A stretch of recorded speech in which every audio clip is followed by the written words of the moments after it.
So hello guys, here we are with another video. In this video of HTML and CSS course, in this lesson, this is 7th lesson, and in this lesson we are going to talk about paths, semantic HTML and entities. So path for path, I'm going to talk about relative path today. So I'm going to tell about all of the things about relative path, that how do we write it, and what is the basic structure of HTML path, what are the different symbols that we use in relative path, and what does these symbols specify. So relative path is the path to another file relative to the file we are working in. So let us jump into our into our IDE and check how does this relative path work. So this is the previous progress of our course. So right here I am going to create another file. So for lesson 7, path semantic HTML. This is the name. I always do this mistake. .html. Due to these mistakes of mine, you will just always remember that I have to put that extension right there and don't have to miss with this specifically important thing. So boilerplate, title, path, semantic HTML, and right here inside body I am going to just like in our previous video we worked with videos. So I'm going to write an audio tag, and inside this audio tag I am going to give source, and I'm right in this source we are going to give relative path to see how does it work. So controls, if you have seen the previous video, then you must know that what do this whole tag do, what is meant by this controls attribute. So after this, if we want to give just pass to the same to the audio which is in the same folder, right here if we just move it to the folder in the same folder in which this source file of HTML is placed, I can just specify // and the name of the file, test audio.mp3. Let's go to our let's just go live. Right here we have that. Right, if I miss right here double dots, or if I mess with the path, so if I may just mess with this name and if it isn't right there, so right, you can see that the audio isn't coming here if the path is wrong. So by taking these actually indications, we will just be knowing today how does this relative path look and how do we write it. So first of all, this // means in the same folder. In the folder right here we can write the name of folder after in which the file is. Right, in if I may write here assets // what does this relative path means now? It means in the same folder there is an assets folder right here as we have, and in the same folder we have assets folder, we have test audio. And if I may run it now, right here you can see that there isn't any sort of audio that is appearing here. Because why it isn't appearing there? Because we have given the path to this folder, that the file is inside this folder and there isn't a sort of file in there. And if I move this file into this folder and then go back, right here this is our file right here. And one important thing, if I may say that there is another folder, like I may name it as HTML, and I may move this HTML or present HTML into this HTML folder. Now right here you can see that this is the folder, HTML folder, in which our file is residing. But we can't write it like this, that in the same folder we have an assets folder, because that assets folder isn't in the same folder. So we use // and what does this // means? This // means the folder in which our file is right now. Just move a bit, one step backward means // means one step backwards in that folder's parent folder, and in this parent folder we have a folder assets, right here assets, and an audio file named as test audio. So as you can see, so this is HTML, and this is right now in a different path. So right, as you can see, it is saying that your file is not, we are not getting it. So we will just go live again, and right here you can see the file is right here, and its path, as you can see, Control-Shift-C. And if I may show you the path behind it, the audio and the source, right here // means in the folder, in the previous folder. And if right here in HTML somehow you have another folder, new folder, and test2 I may name it, and move this file inside it. Now right here as you can see, this file is inside another folder.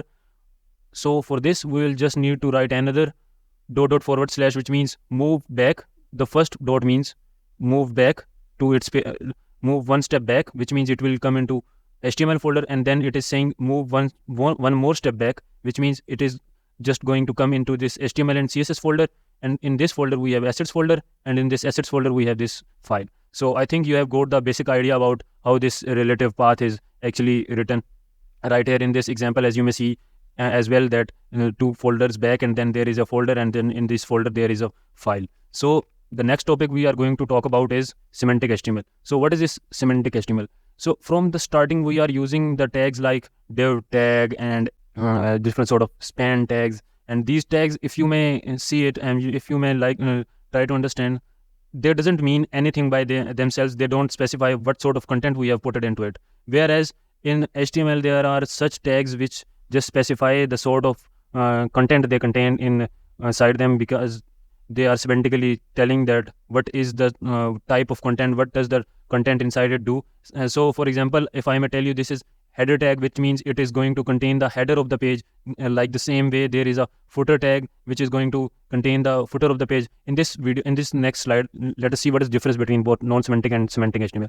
Right here you can see in non-semantic HTML we are just using for the header we are using div tag, and for nav we are also going to use this span tag and div tag and span tag. We are not going to use any sort of other tag which is just going to specify that what is the type of content, what is the semantically mean of the content what this tag contains. Whereas in this semantic HTML, the header is for header section, and then there is a nav section for the navigation bar. Then in the main tag we have the main content of the, right? If you are for example, if you are in a blog, then you are inside a main section, main body of the blog, and aside you may see that it can be a sidebar, or and it can also contain the feature posts, categories, tags, whatever. So and inside this figure you can put the picture, and inside this article means it is the complete article, and p mean body, and sections. In section we can divide all the page into different sections.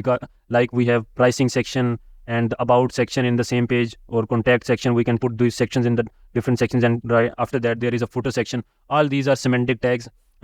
Otherwise, if you use this header inside rather than using in the top, if you use it right above that footer or below the footer, it isn't going to just hurt our HTML. Mean to say, if you use it in the end, the header tag in the end, it is not actually specified to be in the top. If you put it in the end as well, then HTML is not going to give any sort of order, or is not going to give any sort of error.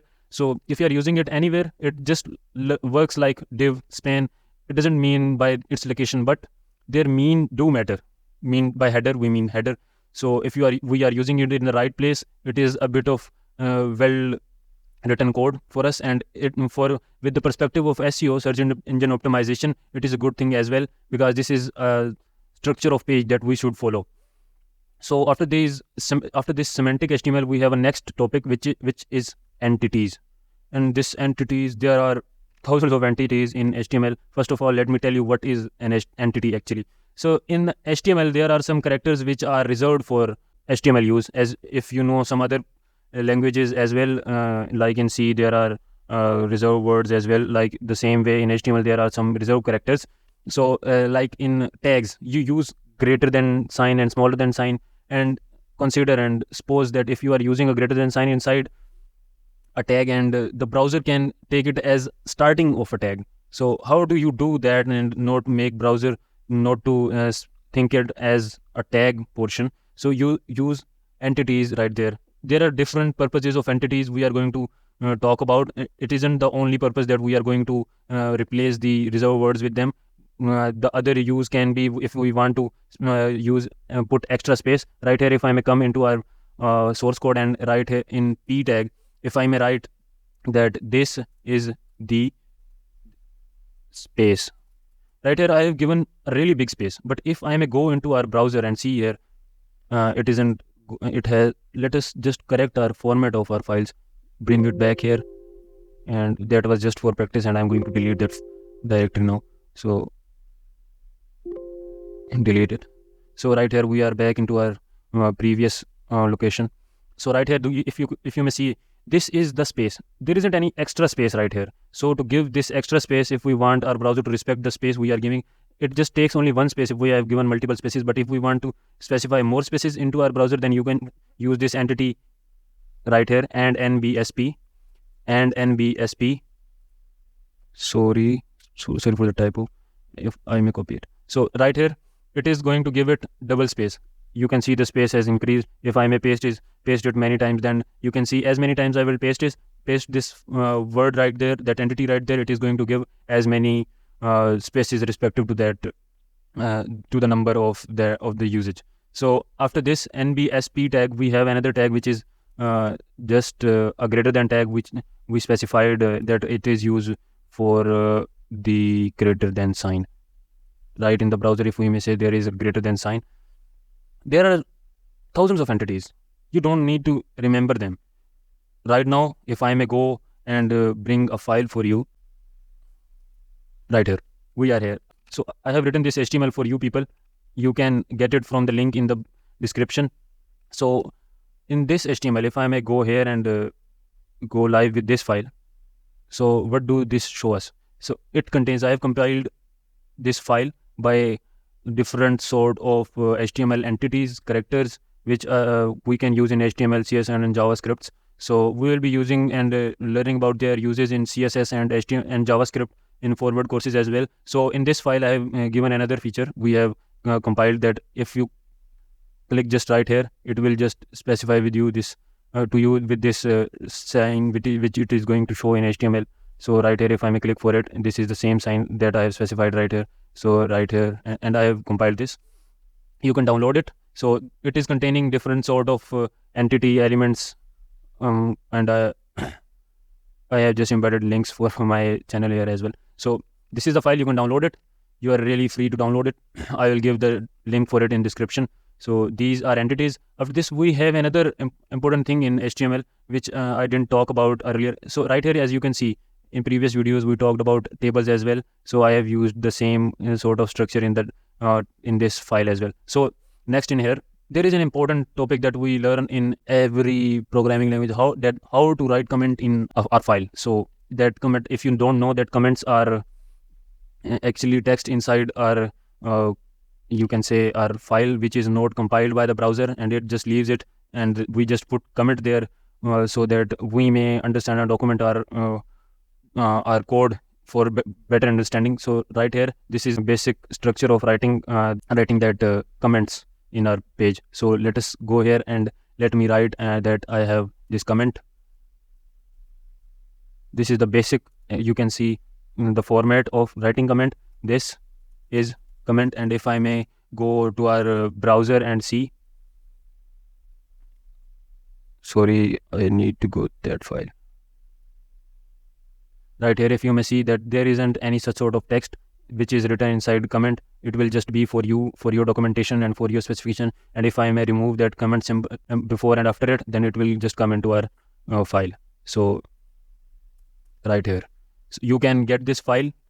The link will be in the description. So thank you for following with us. Thank you very much. Goodbye.